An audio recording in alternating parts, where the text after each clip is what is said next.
Okay, let's take a quick look at some of the errors that you can encounter when running, I guess, literally any application, or in this case, Buffout 4. So, I guess I want to kind of open up with talking about like exception handling for those who may not know anything about it. Um, Basically, you have a processor. It's a piece of hardware that has different components. Uh, I don't want to say, I don't want to use the term grafted, but different components in it. They're layered. You have these certain materials or elements, if you want to call it that, be it gold, silicone, things like that, that are layered, very thin layers on top of each other. And these layers connect to other elements, such as, like I say, like gold, silicone, things like that, that connect to other elements that create an electronic component in a very, very minute sense. So a transistor will still be a transistor as long as the electrons or electricity flows in a certain way and the elements together forming the component behave in a certain way. So you have a processor, microprocessor, and a microprocessor is very simple.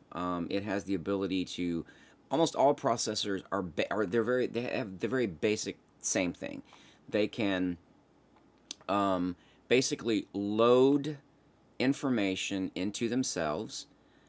They can add and subtract, and they can compare. And that's pretty much about no matter how complicated the processor is, that is the basic functionality.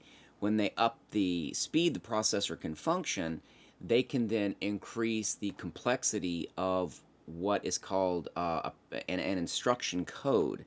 And basically, an instruction code is basically electronic components that are put together in a way to take certain information, which is represented in bits, which is a bit is basically the very basic component of what a computer can process. So it's based on electricity. So a bit is either on or off. It either has electricity or electricity flows through it, or it does not. And that is the basis of binary math and all of that. I'll talk about all that later, just to kind of give everyone a basis of how that works and why overflows are bad and things like that. But for right now, let's just kind of stick with this. And so, um, when a processor is so designed that if it cannot uh, process or deal with information, so if the electronic components are given certain data that it's like, I can't deal with this, it can create an exception. Now, normally processors are kind of just processing information. They're dealing with, okay, I've done this instruction, I'm going to automatically move to the next instruction, so forth and so on. But in some of the older processors, whenever it encountered an error, it created what was called an interrupt. So it says, okay, the processor has interrupted itself, saying, I don't know what's going on because this information is causing me a problem.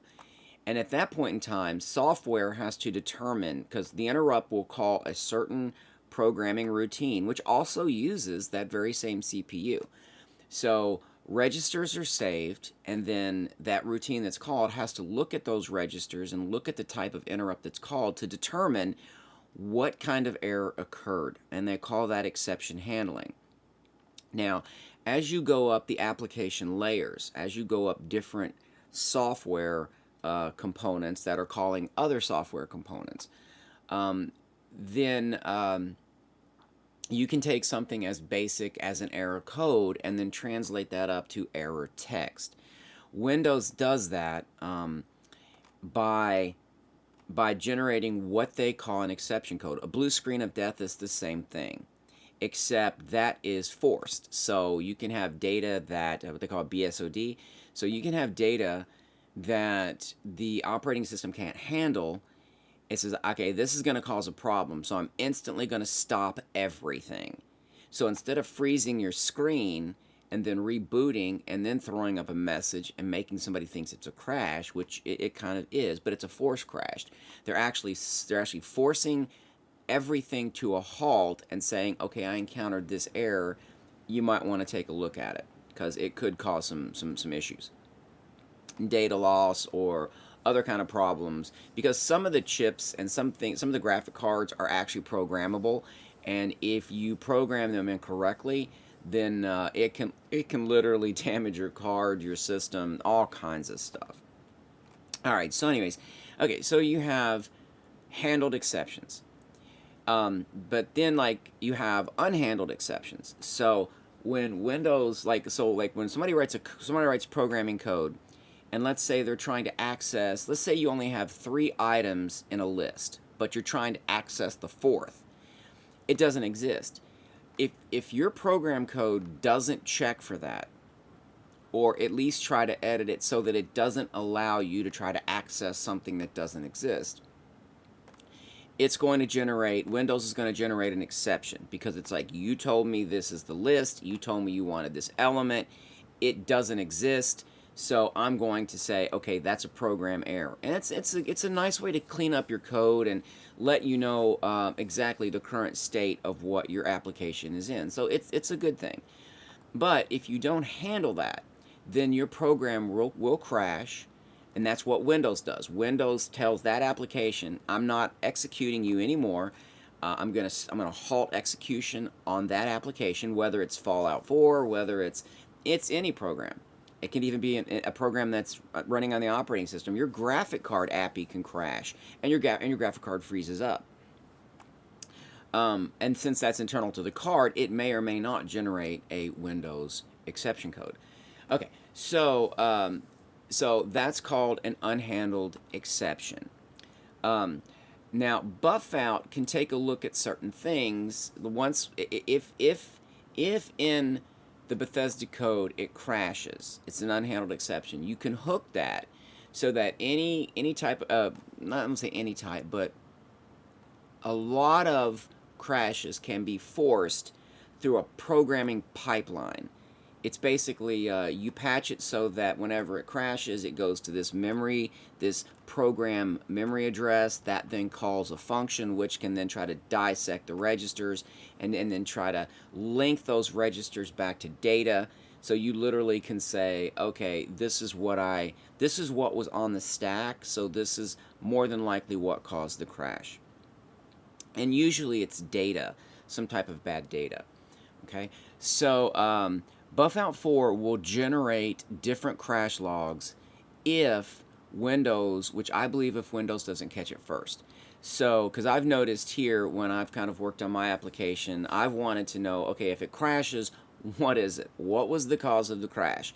Because that will give me a metric of whether it's like an invalid address, register. That will give me a metric of like a I don't want to say like a landscape of exactly what my modded game is doing and what problems I'm having. And the reason that's important is because everybody has a certain thing that they like. Their brains work in a certain way. Our brains work in a certain way. We have some control over that by making choices. But outside of that, we have certain things that we like, which means that every time I've noticed, because I usually will kind of look inward when I'm doing things, I notice that whether I'm playing Skyrim or Oblivion or even Fallout 4, I will always put the same type of mods in my game, my preferences.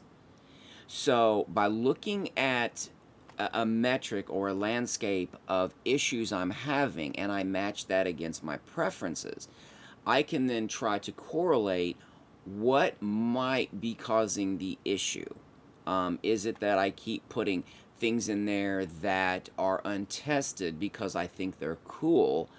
And just things like that. So I wanted to toss that in to give you just something to think about. All right. So here, if you take a look, you can see that in this particular formatted, this little red bar here, this particular formatted message, this is a buff out crash because there is no other information other than just version. So I can go in here, I can bring out buff out info, and this is a buff out crash. Or this is a crash that buff out caught. And then I can take a look at it and see exactly what information comes up. And you can see that it's a virtual script and kernel based. But if you go down here, I believe I do have one somewhere here. If not, we will look one up. Yeah, I don't see one there. So let's go over. Let's go to the next one here. We're gonna go back a load order. We're gonna go back to this load order here. And let's see if we can find what I'm looking for. Here we go. All right. So this right here is a Windows exception. Okay. If you look at it, basically what I put up here, this is the module, the Windows module that reported the crash. And it more than likely is a bad data crash. And the reason you have bad data crashes is in order to, on a very, very integrated scale, in order to make sure that every program that calls another program or application interface, which is basically a set of little bitty program chunks, little bitty functions, or just simply subroutines, but mostly it's functions, doesn't crash, is you have to edit every single conceivable type of data situation. Now you can do that, but the problem with that is the code base becomes massive, and the memory footprint it actually will increase substantially. So it's not always practical, especially in time critical code like a game engine. You want to do things as fast as possible to give yourself some open headroom to do other things that you might want to do in your game code. So game engines are notoriously tight, and they don't always handle every single type of exception. Okay, so here's a bit. Anyways, so here's a Windows exception, and if you take a look at it, you can see that this particular module is what caused the crash, and this was the crash. That was the actual error code that's being reported. And if you look this error code up, see, this is crash information that was taken from the system event viewer database, if you want to call it that. But basically, it is an access violation, which means that there is a memory pointer, or you can call it a reference, that doesn't exist anymore or is 0. So it's a bad pointer or a bad reference. And that can be where data gets deleted, but like I say, lists aren't updated, things like that. So this is what I think is happening to you when you are not getting a buff out log, because I do believe when this happens, buff out here does not generate an error because you have a Windows error code. Now, event viewer, you can bring up event viewer over here. So this is a little bit more complicated, but if especially if it's an error that's occurred a while back, because this is kind of like a giant log of stuff. And you gotta excuse my voice. I just woke up and I'm only on my first cup of coffee, so it's gonna take quite a few for me to get my to get this gravel sound out. But if you take a look at Windows logs, you can actually see in application, if you double click this, you can see all of the application errors that would possibly occur. And in here, there should be, somewhere in here, there should be like an error which would have like Fallout 4. You can check this right after you get your crash, and it should be up here at the top. So as soon as you get your crash, go into Event Viewer and see if this type of error is showing up, something that says Fallout 4. I extract these. I just wrote a little app to extract them, and this particular application automatically extracts these. And this is the full history of all of the crashes I have when running Fallout 4. So this is a Fallout 4 crash history. So it doesn't matter what the load order is. It doesn't matter if a Windows exception was generated. and they're not always generated. So if a Windows exception is generated, then it's going to be in here. And you can see by looking at the landscape of it that they're almost the most common occurrence of a Windows crash is a 5, which is an access violation, means that it's a bad reference. An access violation usually means that it was looking at a memory location that says this memory location has a pointer to data, and the Fallout 4 code, or one of the APIs or one of the DLLs that's injected, any situation like that, any type of code, is grabbing that memory it's grabbing the value in that memory location, and it says this is supposed, there's data, now this is pointing, so the value I've grabbed now points to data. And when it tries to access that data, the value is actually 0, which points to 0 memory location, and that's a protected location. So it'll generate an access violation, and that's what I believe all of these are. Now there is an occasion when somehow mods were put in the wrong order. I've done this, and I'm looking for it now. It will actually create a buffer, a stack overflow. It'll create this. So I think that the game logic has the way the programmers did it. No matter what your code is, you're always going to have to do things. You could call it procedurally, but it's always sequential. It's step by step. I have to load this data. I have to format this data, and I have to display this data. And even those have steps and sub-steps. And those things have to occur in a specific sequence in order for the game to function as you think it should. But if for some reason there is a way that mods or scripts can be executed by the engine's virtual machine, the VM or the Papyrus, then things can recursively call something else. So let's say an example, you're loading an NPC, it's got to load FaceGen data and then other things. And then for some reason, FaceGen data, for some reason, FaceGen data then points to something else, but then loads that same NPC again, which has to load FaceGen data. So you have what they call a stack that has to keep track of where it's been. So once it's done executing step 2, it can go back to where it left off on step 1. And what you get is a recursive call. Now the FaceGen and the NPC stuff is just hypothetical, but it just gives you an example. So there's a situation where for some reason a scripting engine is calling the same thing over and over again.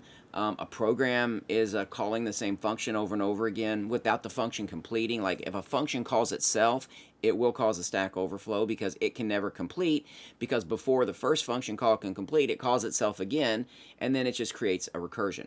So these do occur, and I believe these happen here when somehow mods are loaded in an incorrect order and the game engine is trying to process the data it finds in those mods one after another because it's taking them sequentially, whereas one mod is forcing the engine to rethink itself, which goes back and calls something else. Now that it's already done, which then starts that whole recursive process again, and you will get a stack overflow. This could be something that Bethesda, could be a bug in the Bethesda engine where it's just something I didn't think of. Could be a lot of different things. All right, so here you can see I had another one. This one I am not sure about. This is basically the core of Windows, so there is no telling what happened there. It could be something weird. It could be, I have no clue. It could be a hardware failure. I've never looked at it, or something that's faulting. Hardware fault or something like that. Okay, so these are these. So this is what can cause Buffout 4 not to generate a log. So you need to check the event viewer and see if you can find these. If you find them, they're more than likely going to be a 5. Now, if you can get close to the workbench before it crashes, then you need to try to see if you have a corrupted power grid by typing in, go into the console, type in CPG1 and see if that works. Yeah, so I'm going to leave you with that. I've got quite a few other things I got to do this morning, like fix about 5 cups of coffee, and see what else I can kind of come up with. So good luck. Let me know how it goes, and just holler back if you're still having problems.